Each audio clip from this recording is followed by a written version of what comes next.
Salut, moi c'est Bruno, et bienvenue dans mon nouveau podcast Bruno te parle, dans lequel on parle d'art, de créativité et d'inspiration artistique. Le sujet d'aujourd'hui portera sur l'intelligence artificielle, une technologie qui aujourd'hui fait énormément parler d'elle, étant donné qu'elle peut être utilisée à des fins créatives. C'est-à-dire qu'aujourd'hui, vous pouvez demander à un ordinateur d'écrire un script, de faire un montage photo, ou bien même d'inventer une illustration de toute pièce. Aujourd'hui, ces intelligences artificielles produisent effectivement des résultats assez incroyables, mais ça reste quand même compliqué à utiliser et il est possible qu'il y ait quelques bugs ou encore des incohérences. Toutefois, le fait de se dire qu'une machine peut aujourd'hui remplacer un être humain non plus pour une tâche répétitive et inintelligible, mais pour une tâche créative et qui demande de la réflexion, cela peut effectivement faire peur. On est en droit de se poser la question ici, est-ce que la machine est l'égale de l'homme concernant la création ? C'est-à-dire, est-ce que la machine peut être considérée comme un artiste à part entière ? À mon sens, non, puisque ces intelligences artificielles capables de créer ont besoin qu'on leur dicte une ligne de départ. Par exemple, c'est le cas de GPT-3.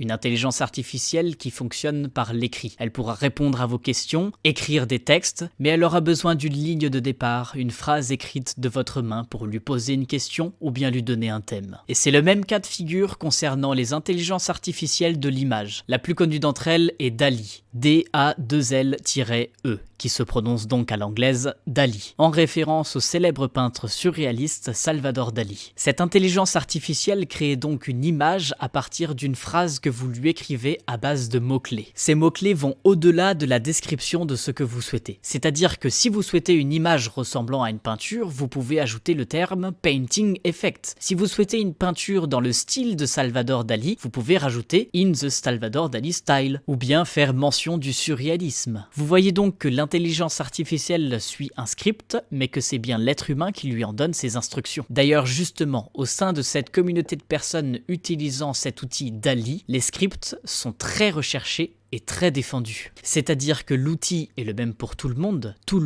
a accès à cet outil DALL-E, mais la manière dont on l'utilise est propre à chacun. Le script en lui-même, les mots que vous avez dictés à l'intelligence artificielle pour créer une image en devient donc plus œuvre que cette dernière. En me baladant sur les réseaux sociaux, j'ai aussi trouvé un autre exemple. J'ai vu un post d'un journal d'information pour lequel je suis abonné qui traite le sujet suivant. Création d'œuvres, entre parenthèses, par une intelligence artificielle par Pierre Fautrel, Hugo Cazel-Dupré et Gauthier Vernier, du collectif Obvious. Ces scientifiques, ou bien maintenant pourrait-on dire ces artistes, ont créé un tableau à partir d'une intelligence artificielle. La méthode est la suivante. Ils ont nourri leur programme d'une multitude de tableaux existants et lui ont ensuite demandé de reproduire un nouveau tableau qui n'existe pas. Ayant vu le tableau en photo, je vous avoue qu'on est assez bluffé. On pourrait croire qu'il a existé un artiste qui l'a peint à une époque, alors que non. On peut même voir les coups de pinceau. Le tableau résultant de cette expérience s'appelle Le Comte de Bel-Ami et l'artiste qui en est à l'origine, si l'on exclut les 3 scientifiques cités précédemment, est l'algorithme suivant. Min, G, Max, D, X, Log, D, entre crochets, plus, bref, beaucoup trop compliqué, surtout à l'oral. Tout ça pour dire qu'il y a bien une ligne de code derrière ce tableau,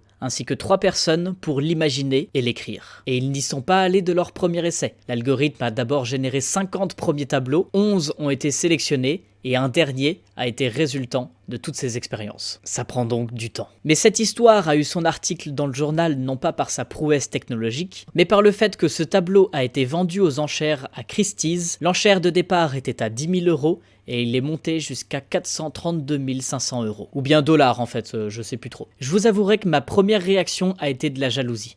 Mettez-vous à ma place, moi qui tente d'être le plus original et créatif possible dans mes dessins et qui peine à vendre mes toiles à plusieurs centaines d'euros, cette intelligence artificielle arrive avec un seul tableau, si tant est que l'on puisse appeler cela comme tel, et se vend à une somme à 6 chiffres déjà.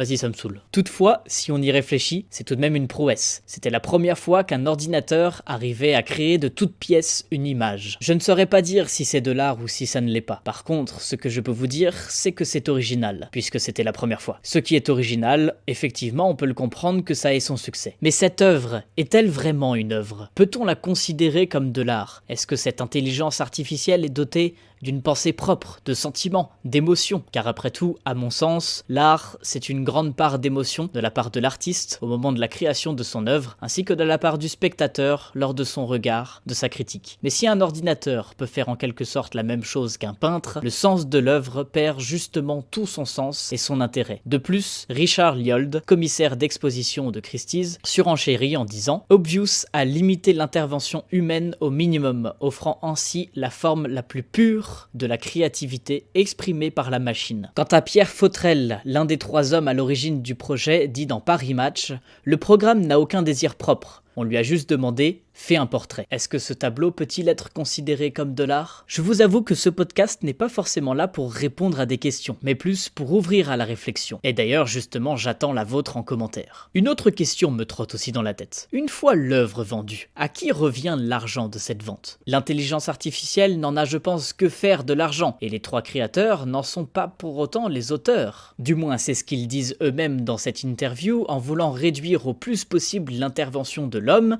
et en ayant simplement demandé à l'intelligence artificielle « Fais-moi un portrait ». Ces hommes ne sont seulement à l'origine d'un programme comme les parents d'un enfant. Cela voudrait donc dire que vos parents détiendraient les droits de tout ce que vous créez ? On est donc en droit de se demander, est-ce que ces scientifiques méritent-ils l'argent de la vente de l'œuvre créée par leur ordinateur ? Surtout que l'on parle quand même de plus de 400 000 €. Ok, peut-être je suis parti un petit peu loin à la fin de cet épisode en branlette cérébrale. Je vous remercie de m'avoir suivi jusqu'au bout et je vous invite à me partager votre point de vue sur le sujet en commentaire. C'était Bruno te parle, merci à vous, bisous.